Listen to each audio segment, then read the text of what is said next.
Welcome everyone. Thank you for joining me today on this historic day.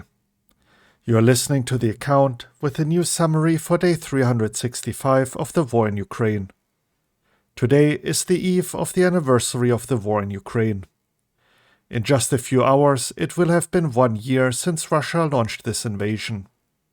I released a quick summary earlier today in case you are interested in checking it out. For this report, I have 3 articles I want to highlight. The first one is an interesting piece on the first days of the war in the office of Commander-in-Chief of the Armed Forces of Ukraine, Valery Zaluzhny. The other 2 articles are interviews with Kirill Budanov. The rest of the updates are grouped into the usual situation inside Ukraine, with updates on the situation on the border in Chernihiv, the occupied territories, again with a few updates on explosions in Mariupol, Russia and Belarus, including Russia's allegation that Ukraine is planning provocations in Transnistria in Moldova, and international developments. First, though, the flashpoints along the front. Bakhmut. Russian attacks are focusing on the northern parts of Bakhmut today. All attacks so far were repelled. After repelled attacks in the south, it seems focus again switched to the north, where Russia has more success. The southern area remains fairly stable. Vuhledar. Russia continues its attacks in the area. Repelled attacks were reported around Vuhledar itself and Prechestivka. In its morning report, the General Staff of Ukraine reported that troops from the Russian so-called Cossack detachment are refusing to take part in offensive operations due to the 155th Guards Naval Infantry Brigade's heavy losses near Vuhledar in Donetsk Oblast. To start the news segment, the article on Valery Zaluzhny, titled "Get Ready to Fight: How the Struggle for Ukraine Unfolded on Zaluzhny's Table", report from the Commander-in-Chief's office. The Reporters news outlet published an article on how the first days of the war played out in the office of the Commander-in-Chief of the Armed Forces of Ukraine, Valery Zaluzhny. The article is based on the testimony of eyewitnesses. Please give it a read. Moving on to the 2 interviews I wanted to point out. 2 interviews with the head of the Ukrainian military intelligence, General Kirill Budanov, were published today. In the interview with the Ukrainska Pravda, Budanov stated that Russia does not have the intention to prolong the war in Ukraine for years. It is actually quite the opposite. The Kremlin is trying to achieve at least some victory to be able to end the war as soon as possible on Russia's terms.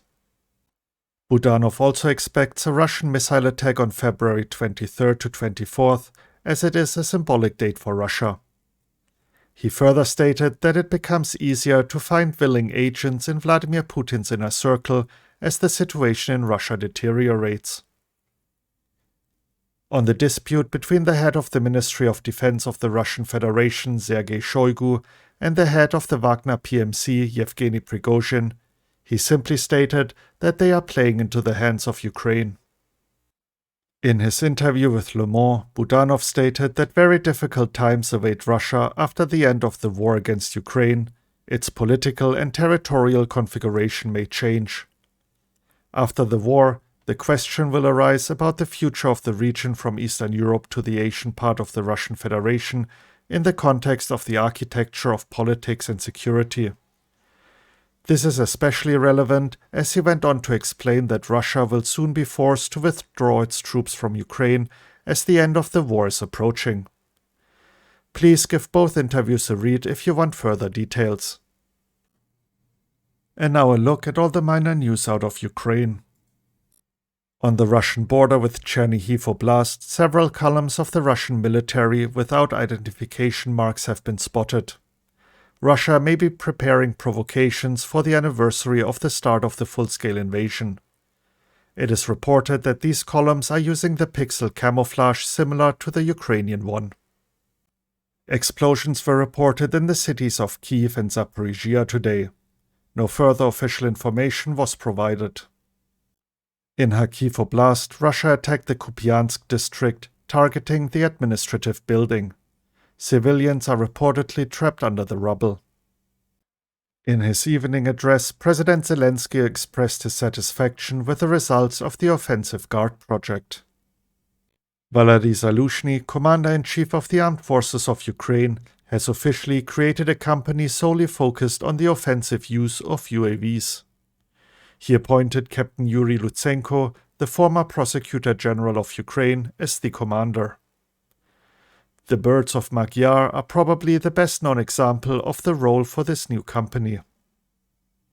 The Prime Minister of Spain, Pedro Sánchez, has arrived in Kyiv for an official visit. He will tour the towns of Bucha and Irpin during his stay. He later announced that Spain will be sending 10 Leopard 2 tanks instead of the announced 6.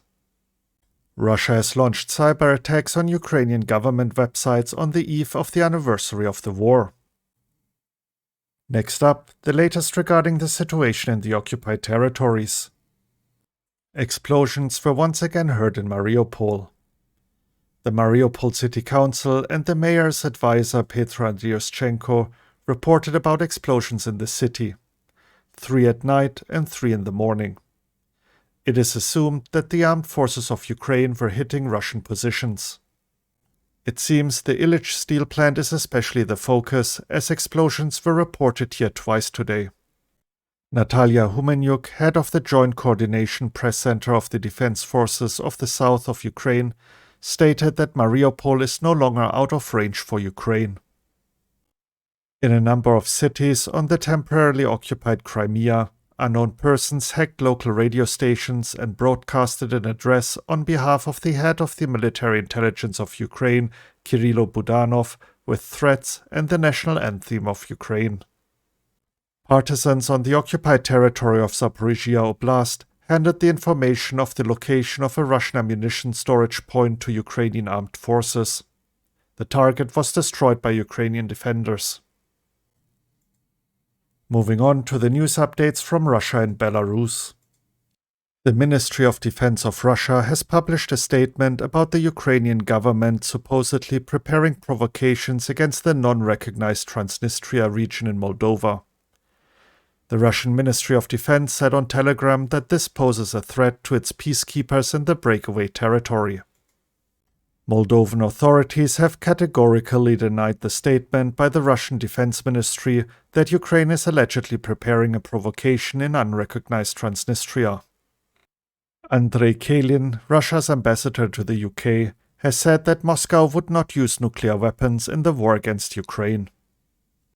During a speech to mark the Defender of the Fatherland Day, which Russia celebrates on February 23rd, President Vladimir Putin announced the deployment of the Sarmat ICBM and said that the Russian army would receive modern weapons. Oleksiy Romov, deputy head of General Staff of the Armed Forces of Ukraine, stated that Russia is putting a lot of effort into the creation of additional PMCs to break the influence of Yevgeny Prigozhin, head of the Wagner PMC, and his mercenaries. Russian President Vladimir Putin has said that his 2-hour speech at the National Assembly was very difficult to listen to, and he would have found it difficult to listen to himself if he had to. It is easier to talk than to listen, he said. And to wrap up the news segment, the international developments. Swedish Defense Minister Paul Jonsson said that his country may transfer some of its Leopard 2 tanks to Ukraine in a new military aid package. Meanwhile, Finnland has decided to hand over 3 of its Leopard 2 tanks to Ukraine as part of the 13th military assistance package. The transfer of American M1 Abrams tanks to Ukraine will not take weeks or months, it would take more than a year. This was stated by the US Secretary of the Army, Christine Wormuth. Andriy Melnyk, Deputy Foreign Minister of Ukraine and former Ukrainian ambassador to Germany, said in an interview that the new German Federal Minister of Defense, Boris Pistorius, has broken Berlin's resistance to supplying weapons to Ukraine. Boris Pistorius replaced Christine Lambrecht as Minister of Defense on January 19, 2023. The ambassadors of the European Union in Brussels have failed to agree on the 10th package of sanctions against Russia, a day before the anniversary of Russia's full-scale invasion of Ukraine. This morning, one of the central streets of London near the Russian embassy was splashed with blue and yellow colors of the Ukrainian flag as a protest against the Russian aggression against Ukraine. The Biden administration is considering releasing intelligence it believes shows that China is examining possibilities on whether to supply weapons to support Russia's war in Ukraine, the Wall Street Journal reports citing US officials. The UN General Assembly adopted a resolution today that demands Russia leave Ukraine. 141 voted in favor, 7 against, and 32 abstained. And now for the Intelligence Report segment, starting as usual with the UK Ministry of Defence. Over the last 48 hours, heavy fighting has continued in the Bakhmut sector, where Ukrainian forces are keeping resupply routes open to the west despite Russia's creeping encirclement over the last 6 weeks. Further south, in Donetsk Oblast, the town of Vuhledar has again experienced heavy shelling. There is a realistic possibility that Russia is preparing for another offensive effort in this area, despite costly failed attacks in early February and late 2022. Russia's eastern group of forces likely still has responsibility for the Vuhledar operation. Its commander, Colonel General Rustam Muradov, is likely under intense pressure to improve results following harsh criticism from the Russian nationalist community after previous setbacks. However, it is unlikely that Muradov has a striking force capable of achieving a breakthrough. A look at the latest assessment by the Institute for the Study of War. As I'm running short on time, I will be quoting the main headlines of the assessment. Russian President Vladimir Putin revived his imperialistic narrative that Russia is fighting for Russia's historic frontiers on February 22nd, a narrative that he had similarly voiced in his speech before the re-invasion of Ukraine on February 24, 2022. Putin's speech also followed his February 21st decree revoking his May 2012 edict on Russia's position on Moldovan territorial integrity. Ukrainian intelligence officials continue to assess that Russia lacks the combat power and resources needed to sustain its new offensive operations in Ukraine. Wagner Group financier Yevgeny Prigozhin directly accused the Russian Ministry of Defense, MOD, of mistreating Wagner forces, igniting intense backlash in the information space and supporting ISW's prior assessment of a growing Wagner MOD fissure. U.S. State Department spokesperson Ned Price stated that the U.S. government is concerned about the potential strengthening of Russia-China relations. And to wrap up the report, the evening update by the General Staff of Ukraine. The main efforts of the Russian Federation are focused on conducting offensive actions in the Kupiansk, Liman, Bakhmut, Avdiivka, and Shahtarska directions. There is no change in the composition and position of enemy groups of troops. In the Kupiansk and Liman directions, the enemy carried out several unsuccessful offensives in the areas of Stelmachivka, Bilohorivka, Serebryansk Forest, and Fedorivka. In the Bakhmut direction, the enemy continues to attack the positions of our troops near Ivanivske, Dilivka, and Bakhmut. In the Avdiivka and Shahtarska directions, the enemy launched an offensive near Kamyanka, Vodianye, Marinka, Pobjeda, and Novomikhailivka. In Melitopol, Zaporizhia Oblast, in a local school, the oath of junior soldiers is planned for children from all over the city, apparently on a voluntary basis. Also, on the basis of this educational institution, it is planned to form the so-called All-Russian Rescue Corps. The occupiers, causing a humanitarian crisis in the occupied Mariupol, encouraged the local population to get involved in the equipment of positions around the city for food rations.